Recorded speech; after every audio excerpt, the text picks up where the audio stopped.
Hi friends, అందరూ ఎలా ఉన్నారు? ఈరోజు స్పెషల్ ఏంటంటే fried rice, vegetable and egg fried rice. మీకు నచ్చిన వెజిటేబుల్స్ అన్నీ కోసుకొని పచ్చబటానీ వేసుకొని చేసుకోండి, చాలా బాగుంటుంది. గుడ్ని ఇలా విడిగా ఫ్రై చేసుకొని పక్కన పెట్టుకున్నాను.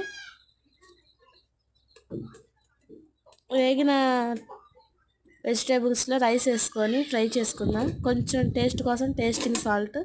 ఇప్పుడు ఫ్రై చేసిన ఎగ్ వేసుకుందాం. రుచికి సరిపడినంత ఉప్పు వేసుకుందాం. నేను ఇందులో కారం వేసుకోలేదు, దానికి సరిపడా మిర్చి కట్ చేసుకుని వేసుకున్నాను. గరం మసాలా వేసుకొని కొత్తిమీర వేసుకుంటే అంతే, ఫ్రైడ్ రైస్ రెడీ. చాలా టేస్ట్గా ఉంటుంది. మీరు కూడా ఒకసారి ట్రై చేయండి, చాలా బాగుంటుంది. బయట కొనే ఫ్రైడ్ రైస్ల కంటే చాలా టేస్ట్గా ఉంటుంది. నా వీడియో కనుక మీకు నచ్చినట్టయితే please subscribe my channel. Bye friends.